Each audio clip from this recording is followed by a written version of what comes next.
segala sesuatu di dunia ini secara mubazir, secara sia-sia. Artinya nomor dari 114 surah dalam Al-Quran, semuanya memiliki keistimewaan untuk kita umat Islam. Kenapa kita cuma dakwahnya di 5 surat saja? Contoh, diajarkan oleh guru saya Al-Mukarram Mu'alim Haji Syahran di Jakarta. Dari 114 surah, saya sampaikan beberapa saja, mengambil keberkahan mulia ini. Sebab kalau 114 surah sampai jam 11 belum selesai. Makanya saya ambil beberapa saja. Surah Al-Baqarah diajarkan oleh beliau, barang siapa yang mengkhatamkan surah Al-Baqarah di dalam rumah, dalam sekali duduk, 1 kali duduk, maka sungguh Allah akan berikan kepada mereka yang membaca surah Al-Baqarah di rumah, Allah jaga rumahnya dari berbagai macam musibah. Istimewa betul? Istimewa.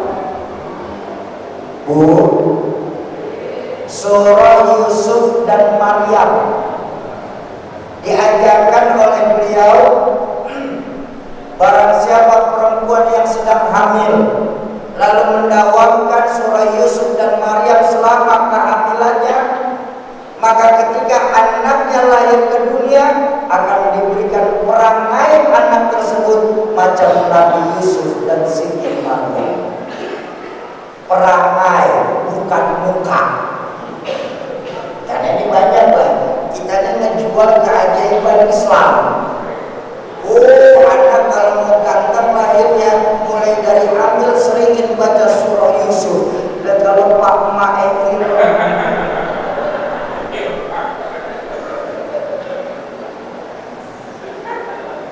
ingat pepatah Arab mengajarkan mafil aba fi abna. Bagaimana orang tua begitulah anak, Pak. Bapak kalau anak insya Allah kampret. Pak Enyolong anaknya melu nyopet. Fotokopi bagaimana asli, Pak. Kalau muka itu tergantung pabrikan, Pak. Kalau pabrikannya bagus, keluarnya bagus. Baik, surah Yusuf dan Maryam. Surah Ar-Rahman diajarkan oleh guru saya, barang siapa yang membaca surah Ar-Rahman melalui media air atau langsung dibacakan di hadapan orang yang sedang sakit, maka Allah berikan 2 karunia kepada yang sedang sakit. Apa? Pertama, kalau memang Allah masih kasih panjang umur, diberikan kesehatan yang sempurna. Yang kedua, kalau memang waktunya sudah terjadi, maka Allah akan meringankan sakaratul mautnya tersebut. Istimewa tidak? Istimewa. Nek mopo masyarakat kami dorong puternya mengisi surat mawon. Kalau ada Al-Kahfi, Yasin, Ar-Rahman, Waqi'ah, Tabar, muter aja mana-mana. Makanya sekali lagi saya ulang, ibadah itu bukan soal bisa atau tidak, tapi mau atau tidak. Sebab Nabi mengajarkan dalam menjalankan agama itu, yasiru wala tu'asiru. Kalau bisa yang mudah, kenapa mesti dipersulit? Kalau memang 100 ayat terasa berat untuk sekali baca, cicil. Lalu kredit motor lagi kita sanggup, masa untuk kredit surga kita nggak sanggup, Pak? Betul? Ya mungkin. Habis subuh 20, Isya selesai 100. Dan maaf, ketika kita mampu mendawamkan ini, setiap habis sholat 20 ayat, setiap habis sholat, sekurang-kurangnya dalam waktu 1,5 bulan kita sudah menghatamkan Al-Quran. Sampai akhir tahun nanti masyarakat di Kanigoro minimal, untuk yang perempuan minimal, karena mempunyai waktu khusus perempuan, 8 sampai 9 kali dalam 1 tahun sudah khatam Quran, daripada 5 surat saja. Enggak kita kecuali Ramadan. Benar memang. Cuma kita masih mencari kuantitas dari ibadah daripada kualitasnya. Masyarakat Islam sekarang ini kebanyakan betul baca Qurannya itu 5-6 lembar sekali baca. Cuma liburnya 10 hari. Makanya jangan heran kita umat akhir zaman ditulis disindir dalam Al-Quran sebagai al-mutaffifin, orang yang melakukan kecurangan. Kecurangan dari mana? 114 surah yang kita ulang 5 surat saja. Oh, itu ya Syaikhim. Jadi kalau cuma baca surah Yasin doang, Yasin cuma 83 ayat. Itu pun malam Jumat lagi kita baca, sepekan sekali. Artinya kita belum mampu untuk menjadi sahabat. Lalu Syaikhim, apakah kami masih berhak ketika kami masih belum hafal Quran, belum mampu dan gemar membaca Al-Quran? Apakah kami masih berhak untuk menjadi sahabat Quran? Syaikhim, tentu. Jangan pernah putus asa atas rahmat Allah, karena sahabat Al-Quran yang ketiga siapa? Man uhiyal Quran. Mereka yang mau menghidupkan kembali Al-Quran di tengah-tengah masyarakatnya. Sebagaimana pesan baginda Nabi dalam hadis, khairukum man ta'allama al-Quran wa 'allamahu.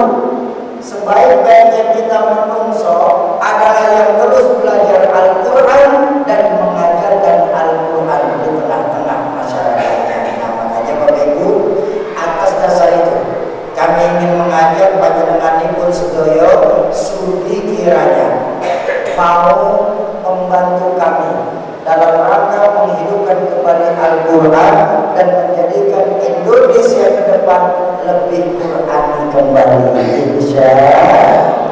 Bapak Ibu, sebelum kita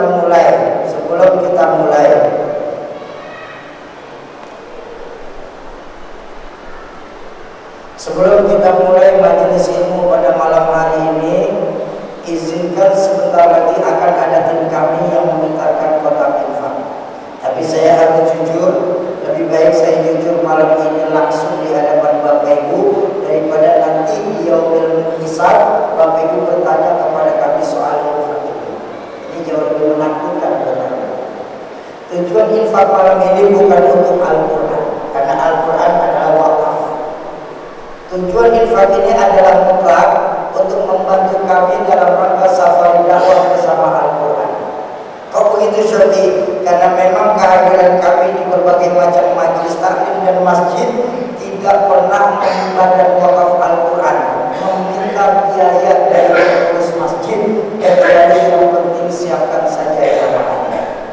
Kok kalian berani Syaikhim? Jakarta, Blitar itu tak sedikit loh Syaikhim modalnya.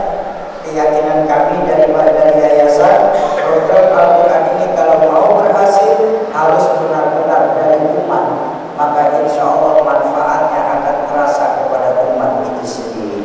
Nah, makanya mengambil keberkahan akhir Muharram, di mana di bulan Muharram ini pahala kebaikan dilipat gandakan oleh Allah.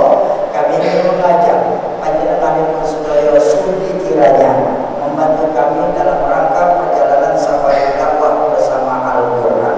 Insyaallah mau ikut membantu meringankan safari dakwah Al-Quran. Alhamdulillah 32 orang.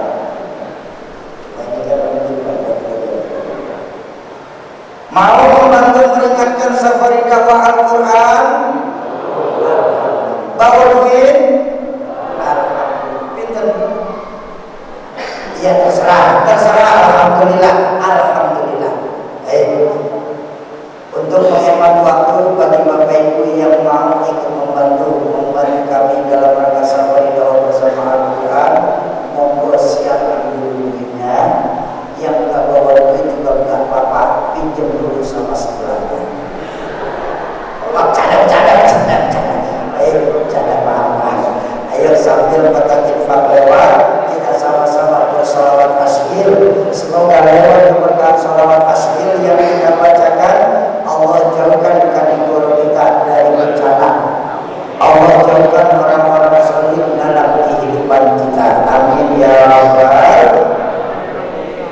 Allahumma salli wa sallim wa barik alaihi. Allahumma salli ala sayyidina Muhammad wa ashghili zalimin bizal. Allahumma salli ala sayyidina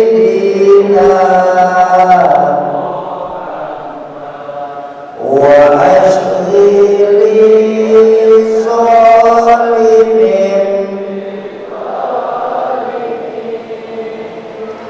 wa akhrijna min bainihim.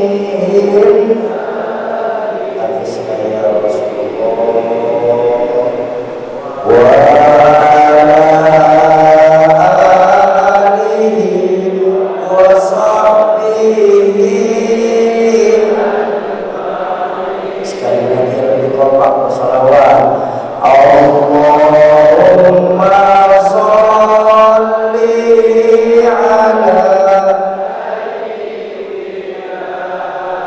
wa ashghili zalimin.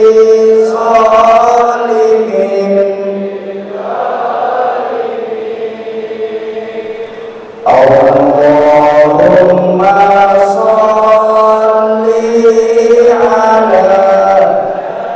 salli ala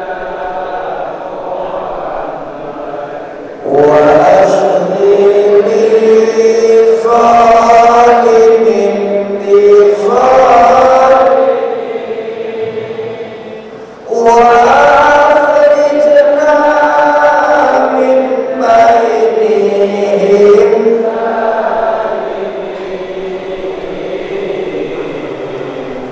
Wa ala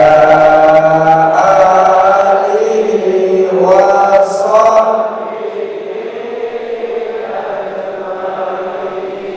Sallallahu Rabbuna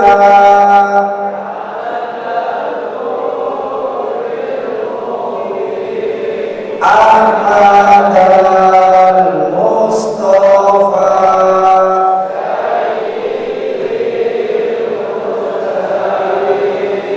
wa ala alihi wa sahbihi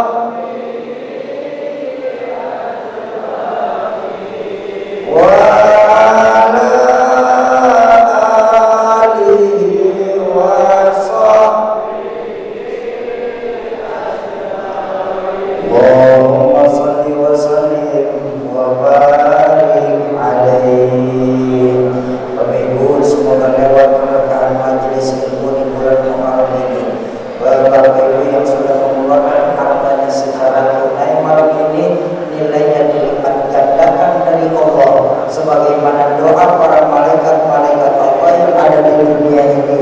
Allahumma a'ti munfiqan khalafa. Ya Allah, berikanlah mereka ganti yang terbaik darimu bagi mereka yang mau mengeluarkan harta untuk jalan Allah ini. Amin ya rabbal.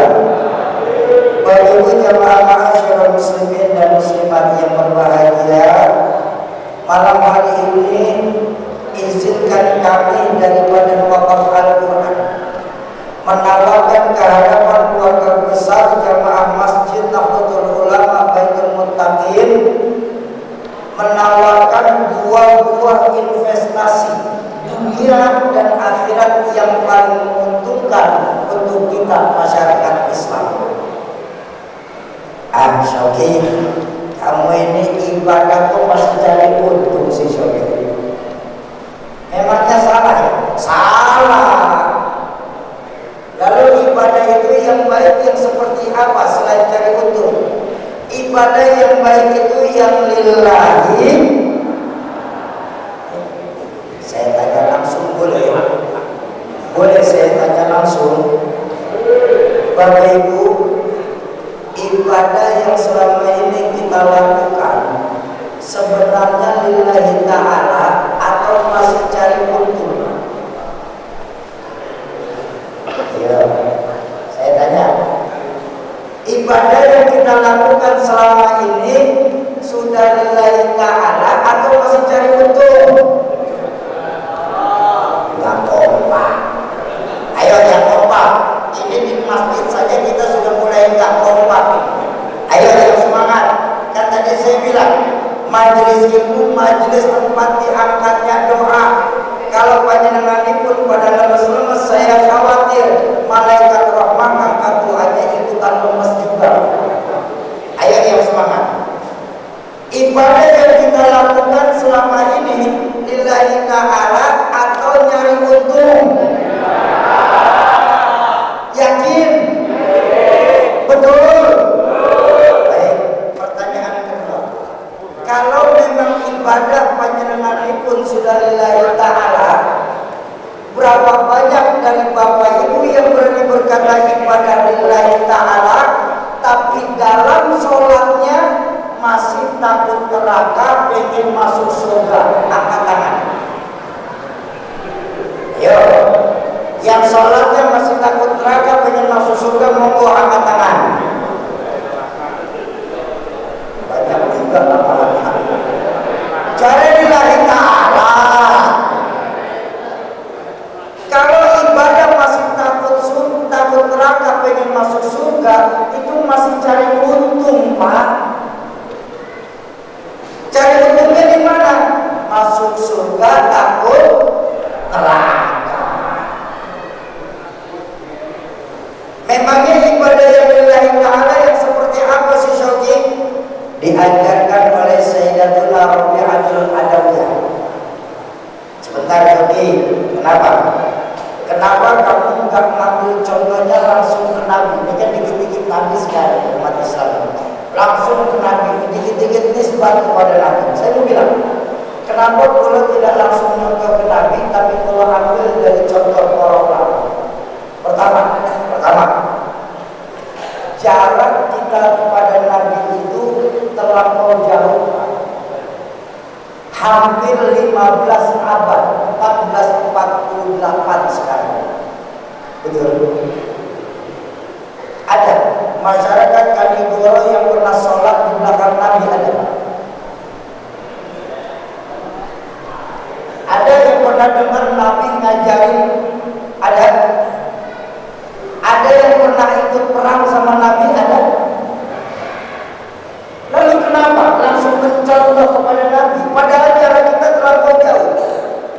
Memangnya para ulama, para masyayikh kita, mereka tidak mencontoh Nabi.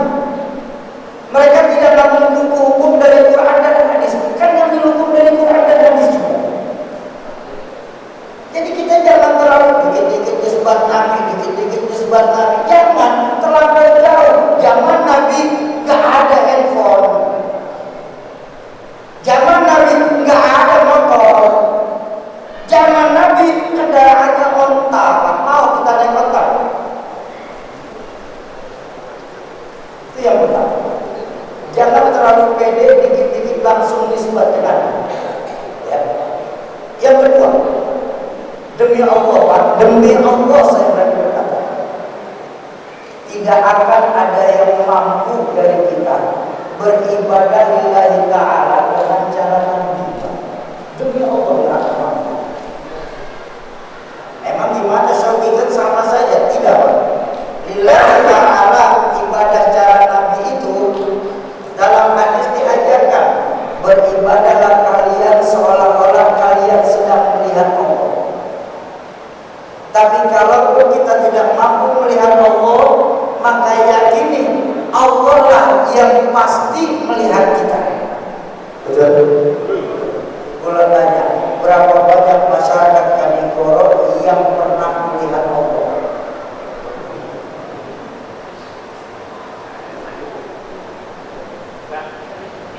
Ada. Bahwa Allah melihat kita setiap waktu memang, tapi apakah kita merasa kita diperhatikan Allah? Percayalah, Pak, kalau kita merasa setiap waktu kita diperhatikan Allah, gak akan ada maksiat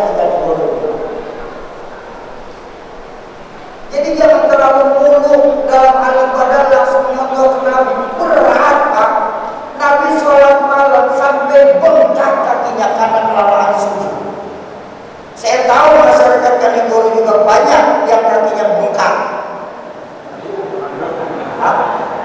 Asam urat, dia masing-masing. Ini kita terlalu pede Pak umat Islam sekarang ini Pak. Nyontohnya ke Nabi, kenapa nggak melalui ulama? Ingat al-ulama warasatul anbiya, ulama itu kan waris ilmu Nabi. Ketika Nabi sudah tidak ada, maka yang kita contoh adalah ulama-ulama. Makanya boleh ambil contoh dari ulama, nggak langsung ke Nabi. Saya ngambil contoh dari seorang wali perempuan pertama di abad di abad ketiga, tahun 300 Hijriah.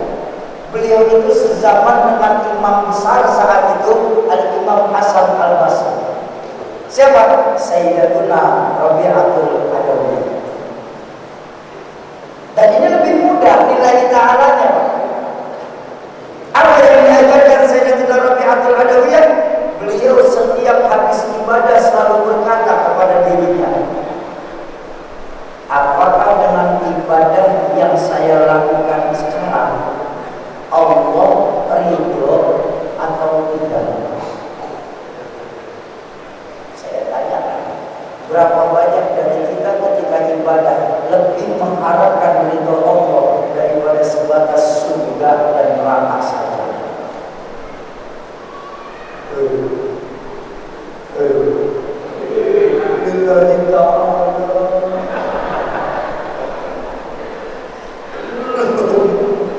Nah, makanya malam hari ini kami dari Badan Wakaf Al-Quran ingin mengajak Bapak Ibu menawarkan dua buah investasi dunia dan akhirat yang paling menguntungkan untuk kita umat Islam.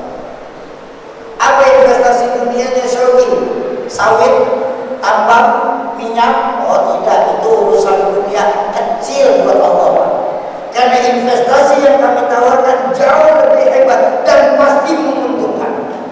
Apa itu, Syauki? Allah pasti berkata namanya. Investasi dunianya mengeluarkan harta di jalan Allah. Keuntungan yang kami dapat apa, Syauki? Namanya investasi pasti ada keuntungan. Saya nggak mau investasi bodong. Sekarang ini beredar investasi bodong, masukin duit nggak jelas duitnya kemana. Saya mau yang jelas-jelas, baru saya mau ikutan investasi. Apa keuntungan yang kami dapat sebagai masyarakat Baitul Muttaqin? Saya pastikan, saya kasih keuntungan yang paling kecil saja. Apa itu? Allah pasti berkahkan harta kita, pasti Allah berkahkan. Apa jaminannya, Syauki, kalau Allah pasti berkahkan? Janji Allah dalam Al-Quran, jangan lupa, inna wa'dallahi haq. Janji Allah itu pasti tertepat. Dalam Al-Quran Allah yang menjanjikan, man ja'a bil hasanah falahu asyru amsalihah. Siapa yang berbuat satu kebaikan, Allah akan balas dengan 10 kali lipat. Apa tidak berkah? Sebentar, Syauki. Kalau memang berkah harta itu yang paling kecil, memangnya ada yang lebih hebat dari berkah harta? Tentu banyak Pak, fadilah-fadilah dari harta yang dikeluarkan untuk jalan Allah. Diajarkan oleh guru saya Al-Mukarram Sayyid Ali Baswedan bahwa keutamaan mengeluarkan harta di jalan Allah itu 3. Yang paling kecil, Allah pastikan berkah harta kita. Yang kedua, ini yang tingkat tengah-tengah ya Pak. Apa? Allah kasih kita kesehatan yang sempurna. Allah akan kasih kita kesembuhan bagi yang sedang sakit. Dari mana kamu tahu, Syauki? Hadis baginda Rasulullah Sallallahu Alaihi Wasallam. Ingat baginda Nabi ngajarin apa? Dawu mardakum bis-shadaqah.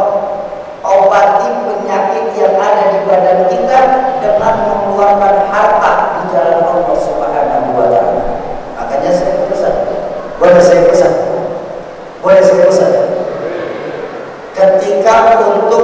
urusan harta di agama, jangan pernah lillahi ta'ala kepada Allah. Biasakan kita tunjukkan kemana arah harta kita itu. Lalu Bapak Ibu buktikan betapa Allah Tuhan kita mahal luar biasa. Ya Allah, saya niat harta yang saya keluarkan ini untuk hajat dunia ya Allah. Jadikan anak saya sebagai anak yang soleh dan soleh. Bapak Ibu akan saksikan. Ya Allah, saya niat ya Allah berkah harta ini yang saya keluarkan untuk jalanmu, ngobatin penyakit saya ya Allah. Buktikan Bapak Ibu saksikan. Aksoki, saya sedekah niatnya untuk penyakit belum dikasih sembuh Syauki. Saya tanya, berapa yang disedekahnya? 5.000. Wajar. Wajar. 5.000 nggak dikasih sembuh wajar Pak. Ke dokter saja sudah 100.000 berobat. Jadi biasakan, ya, kita arahkan mau kemana harta kita ini dalam kehidupan kita. Sebab ketika selama ini banyak dari kita itu kodenya lillahi ta'ala dalam beramal. Ketika Allah nggak kasih balasan, kita marah Pak sama Allah. Ngerasa inilah kita. Hebatnya kita. Ketika nggak dikasih balasan sama Allah, kitanya marah sama Allah. Sehingga berpengaruh pada ibadah kita. Coba, ketika lagi punya hajat, belum azan sudah masuk Baitul Muqaddas. Tapi begitu hajat yang nggak dijawab sama Allah, sudah kedengaran azan. Allahu Akbar, Allahu Akbar. Baru azan. Masyarakat kita di kategori ini masih lebih senang beramal secara sembunyi-sembunyi ternyata. Makanya mengambil keberkahan dari masjid mulia ini bagi Bapak Ibu yang masih mau ikut berniat secara sembunyi-sembunyi, baik senilai 10, 30, 50 mushaf Al-Quran, ataupun yang hanya terbatas 1, 2 mushaf Al-Quran pun, nanti selepas kita berdoa bersama, hampir langsung tim kami dan menggunakan atribut Badan Wakaf Al-Quran. Berapapun yang Bapak Ibu lihatkan malam hari ini, demi Allah, manfaatnya sangat besar untuk saudara-saudara kita di pelosok-pelosok Indonesia ini. Baik, Bapak Ibu, sesuai dalam syariat Islam, ada 3 perkara dalam Islam yang wajib menggunakan akad. Apabila 3 perkara ini tidak didasari dengan akad, maka gugurlah kebaikan yang ada di dalamnya. Pertama nikah, yang kedua jual beli, dan yang ketiga wakaf. Malam hari ini baik secara terang-terangan, alhamdulillah, atau nanti secara sembunyi-sembunyi, subhanallah, Bapak Ibu sudah mau ikut berniat wakaf. Maka tugas kami sebagai badan penyelenggara adalah mengikat niat wakaf Bapak Ibu dengan akad malam ini. Akadnya pun tidak susah. Akadnya nanti ketika Bapak Ibu mendengar ucapan kami sampai di kalimat berkah dunia akhirat, kami cuma mohon tolong aminkan seraya dalam hati mengucap. Ini wajib terucap ya Pak, karena dalam akad itu ada ijab, ada qabul. Ijab yang kami badan penyelenggara, qabulnya wajib Ibu Bapak ucapkan. Bagaimana ucapannya Syauki? Cukup dalam hati Bapak Ibu ucapkan, saya ikhlas, saya ridho, saya berwakaf Al-Quran. Dan segitu saja. Paham ya? Nah, saya ulang untuk memperjelas. Ketika nanti Bapak Ibu mendengar ucapan kami sampai di kalimat berkah dunia akhirat, kami cuma mohon tolong aminkan seraya dalam hati mengucap, saya ikhlas, saya ridho, saya berwakaf Al-Quran. Dan segitu saja. Baik, ayo kita mulai akad wakaf Al-Quran di Masjid Baitul Muttaqin malam hari ini bersama Badan Wakaf Al-Quran secara jamaah. Bismillahirrahmanirrahim. Assalamualaikum warahmatullahi wabarakatuh.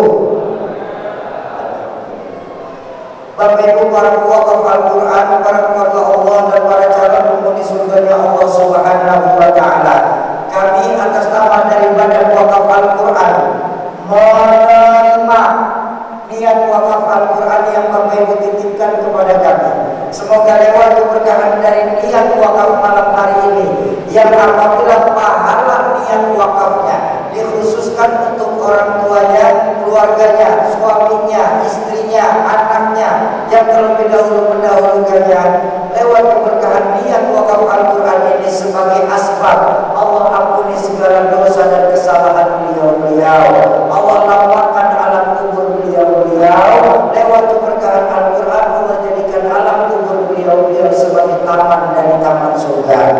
Yang kedua, apabila niat wakaf Al-Quran malam hari ini dikhususkan sebagai kesembuhan penyakit, baik buat dirinya, orang tuanya, keluarganya, suaminya, istrinya, anaknya, Allah yang menjanjikan dalam Al-Quran, dan janji Allah itu pasti tertepati. Wa nunazzilu minal Qur'ani ma huwa shifaa. Sungguh kami turunkan Al-Quran ke dunia ini sebagai penyembuh, yang penyembuh penyakit zahir, lebih-lebih penyembuh penyakit batin. Lewat keberkahan dari niat wakaf Al-Quran malam hari ini sebagai penyebab, apabila ada para wakaf yang sedang sakit, Allah angkat segala penyakitnya, Allah sehatkan kembali jasmaninya untuk ibadah kepada Allah. Allah kumpulkan lagi di tengah-tengah keluarga bagi yang sakit tanpa kekurangan satu apapun.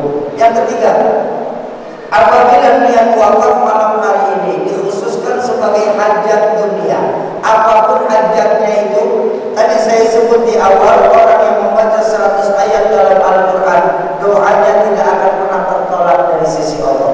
Semoga lewat keberkahan niat wakaf Al-Quran Bapak Ibu, yang nanti Al-Qurannya akan dibaca oleh para penerima wakafnya sebagai tanda apabila ada para wakaf yang sedang punya hajat, Allah percepat terkabul hajatnya, Allah gampangkan segala urusannya, Allah luaskan jalan rezekinya, Allah mudahkan arah usahanya. Lewat keberkahan wakaf Al-Quran Allah jadikan anak keturunan wakaf, anak keturunan yang saleh dan salehah. Serta lewat keberkahan Al-Quran juga Allah jadikan rumah tangga para wakaf sebagai rumah tangga yang membawa berkah dunia sampai akhirat.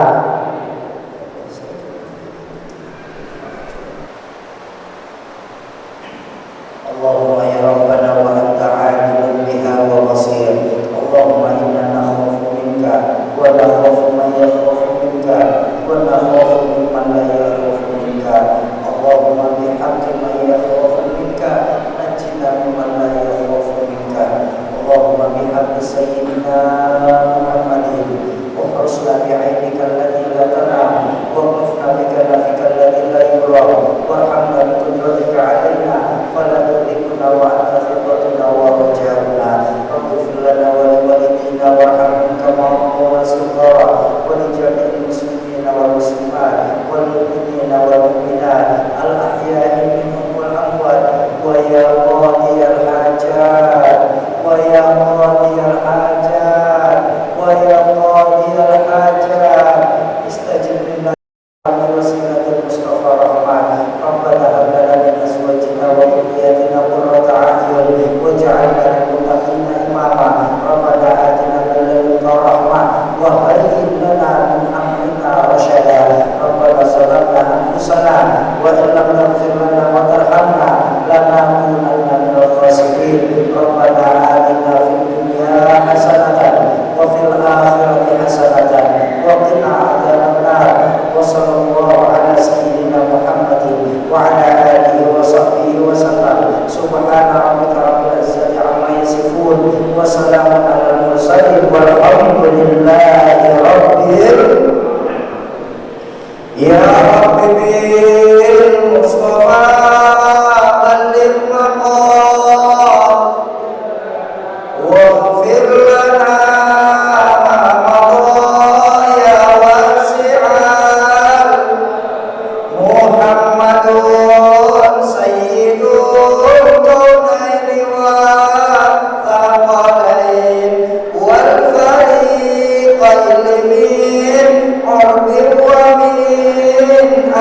جميعا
masih